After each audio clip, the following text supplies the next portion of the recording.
Los hombres lobo o nahuales de Rusia. Hola Pepe, espero que te encuentres muy bien. Me gustan mucho tus relatos de nahuales. Yo soy de Guadalajara, pero justo a mediados del año pasado, por motivos personales estuve en Moscú, Rusia. Debo admitir que siempre me han llamado la atención los temas paranormales, y al estar allá pude tener una conversación sobre este tema con algunos locales. Les conté algunas de tus historias y quedaron fascinados, más por la similitud que hay entre nahuales y los que ellos llaman hombres lobo, y me contaron una gran historia sobre este tema, y a continuación te la voy a relatar. Tina era una viuda joven y adinerada que vivía en Moscú. Conoció a un hombre llamado Iván, con quien a pesar de tener las advertencias de su hermano se casó. Iván recibió a los 3 hijos que Tina había tenido con su difunto esposo, con los brazos abiertos, lo cual la emocionó mucho. Iván se preocupaba porque estuvieran bien alimentados y bien cuidados, y los llenaba con todo el amor que tenía disponible. A pesar de ello, los niños se alejaban de él. Afirmaban que no podían estar cerca demasiado tiempo. Había algo en la forma en la que sus ojos brillaba que los hacía aterrarse. Al enterarse de este hecho, sus hermanas y hermanos afirmaron que no podían culpar a los niños y le decían: sus ojos son crueles, tales como sus labios y sus cejas, que se juntan en el medio y bajan hasta sus narices, y todos sabemos que esto es un mal augurio. Convencida de que sus familiares solo estaban celosos, Tina decidió tomar a sus hijos y a sus perros, quienes algunos comentaban que eran más adorados por Tina que sus propios hijos, y huyó con Iván a su tierra natal, Orsk. Al llegar al lugar que Iván llamaba hogar, Tina se sintió extremadamente abrumada e intranquila. El lugar se encontraba en un área solitaria del bosque, y el frío era mucho más de lo que ella podía soportar. Los muebles eran escasos, y con excepción del cuarto que compartía con su esposo y sus hijos, el resto de la casa parecía inhabitable, sin decoraciones ni alfombras.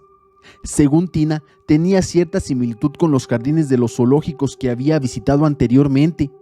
Sus hijos le rogaron que se los llevara de regreso a su hogar, y observó cómo sus perros lloraban y temblaban de terror, sin siquiera poder entrar a la sala. Mientras observaba con reserva el lugar al que llamaría hogar por los tiempos futuros, Tina recordaba las advertencias que le habían otorgado sus familiares. También pensaba en cómo Iván insistió en que su viaje fuera hecho en carruaje, y que se emocionaba cada vez que miraba directamente a la luna, y cómo desaparecía regularmente entre la madrugada y regresaba hasta el amanecer. Durante su estancia, la pesadilla de Tina llegó a niveles inimaginables, pues comenzó a notar que Iván prefería la carne cruda y comía pocos vegetales. Una noche, mientras dormía, logró ver cómo Iván se escabullía por la ventana. Poco después, escuchó un aullido que la despertó, y con los ojos entrecerrados pudo divisar a Iván entrando por el mismo lugar donde había salido, con sangre en su abrigo y chorreando de entre sus dedos. A la mañana siguiente, sus hijos le informaron con tristeza que uno de sus perros había sido desvivido por un animal salvaje. Noche tras noche lo mismo ocurrió, y Tina cada vez sospechaba más de su marido. Sin saber qué hacer, Tina recurrió a un sacerdote local, quien se especializaba en exorcismos y cacería de hombres lobo. El sacerdote accedió a realizar un ritual de exorcismo, donde le aseguró a Tina que podía deshacerse del demonio que se había apoderado de su marido. La ceremonia se llevó a cabo durante la luna llena. Mientras Tina sospechaba, Iván estaría en su forma natural, y el sacerdote podría extraerlo más fácilmente. Esperaron a que cayera la noche, y cuando Iván se escabulló como lo había hecho cada vez que el sol se ponía, el sacerdote, Tina y un par de soldados que se habían ofrecido como protección en caso de que el exorcismo fallara, siguieron a Iván hacia los adentros del bosque. La escena con la cual se encontraron después era terrorífica para ellos, pues no era solo Iván quien había desarrollado garras más largas, colmillos afilados y pelaje más allá de lo normal. Había en total 3 hombres lobo, quienes no tardaron mucho tiempo en percatarse del olor de los intrusos. Furiosos se dispusieron a atacar, pero los soldados se colocaron como barrera y los amenazaron con sus lanzas y espadas. Mientras esto sucedía, el sacerdote comenzó a rezar las palabras benditas que había preparado, y un agua combinada con vinagre y amoníaco, en el cual remojaba una rama y la utilizaba para arrojársela a los hombres lobo por sus cabezas. Aunque no sucedió ningún tipo de exorcismo, los hombres lobo decidieron que era demasiado molesto lidiar con todos y aprovecharon la iniciativa del sacerdote para huir de nuevo hacia los adentros del bosque. Los soldados intentaron perseguirlos, pero sin éxito. A los pocos minutos, los hombres lobo parecían haberse desvanecido. Aunque el ritual no funcionó, seguramente le dio a Tina el suficiente tiempo para huir de su hogar y regresar con su familia a Moscú. El sacerdote jamás se retractó de la veracidad de su ritual, aunque sí aceptó que pudo haber tenido un momento de pérdida de fe, lo cual pudo haber reducido la efectividad del mismo. Espero te haya gustado mi historia y ojalá alguien conozca cuál es la diferencia entre nahuales y hombres lobo. A mi parecer podrían ser lo mismo. Saludos. La bruja chiva. Rafaela era una mujer normal, no daba muestras de que fuese una bruja. Durante años estuvo engañando a su esposo don Severiano, mejor conocido en el pueblo como don Tula, que no se imaginaba de lo que su esposa hacía por las noches. Aprovechaba que llegaba cansado tras tanto trabajo durante el día en su parcela. Cuando terminaba de cenar y se disponía a irse a recostar para descansar, Rafaela se quedaba en la cocina a lavar los trastes. Al ver que su marido se dormía, se quitaba la cabeza, invocando al diablo para convertirse en una chiva. Luego iba a donde su marido dormía, daba unos brincos a la derecha y otros 9 a la izquierda para que tuviera un sueño profundo y no despertara hasta la mañana siguiente. Así, su esposo no se daba cuenta de que salía a asustar a cuanto infortunado se encontraba en la noche. Con un berrido infernal recorría las calles de Telchac, lo que hacía que la gente ya no saliera por miedo a este ser. Muchos lugareños intentaron cazar a la hechicera convertida en animal, pero era inútil. Las balas no le hacían nada y los valientes cazadores terminaban cargando mal aire y morían. Por ello, la gente de Telchac le tuvo miedo a este ser maligno y nadie se atrevía a terminar con él.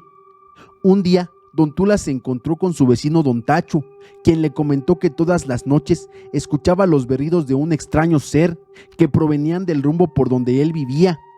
Don Tula le contestó que él no escuchaba nada, ya que cuando se acostaba se quedaba profundamente dormido hasta la mañana siguiente. Una tarde, cuando la noche empezaba a caer, don Tacho regresaba de haber bebido en la cantina del pueblo.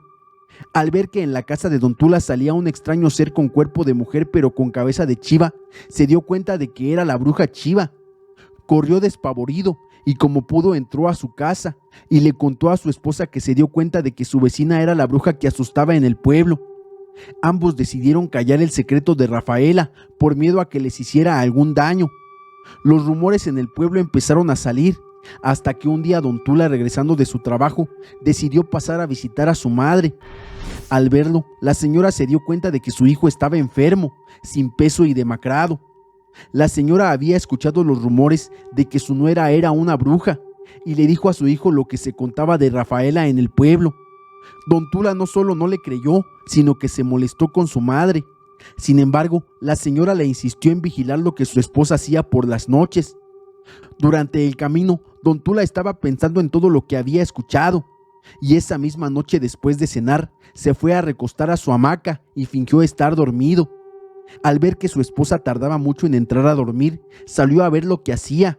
Fue grande su sorpresa al ver a su esposa sin ropa, hincada y diciendo una especie de oración que no entendía. Don Tula le habló, pero Rafaela no le hacía caso. Al ver que estaba en trance y se quitaba la cabeza, don Tula de miedo cayó al suelo por lo que sus ojos estaban viendo. Cuando vio que le crecían pelos por todo el cuerpo y en los pies y en las manos le salían pezuñas y cabeza de chivo. Como pudo, el señor salió de su casa aterrorizado por lo que vio. Corrió a casa de su madre, quien se levantó para abrir la puerta, para ver quién estaba por tirarla de los golpes que le daba. Al ver que era su hijo y del estado en que venía, se asustó, y más cuando don Tula le contó todo lo que su esposa hacía. Le pidió a su madre que se fueran a su casa. Al llegar, vieron la cabeza de Rafaela en el suelo. La mamá de don Tula agarró sal y ruda y se la untó por todo el cuello y esperaron al retorno de la bruja. Cuando empezó a amanecer, escucharon los berridos que se acercaban a la casa. Al momento de entrar y tomar su estado normal, quiso colocarse la cabeza, pero no pudo, ya que no pegaba.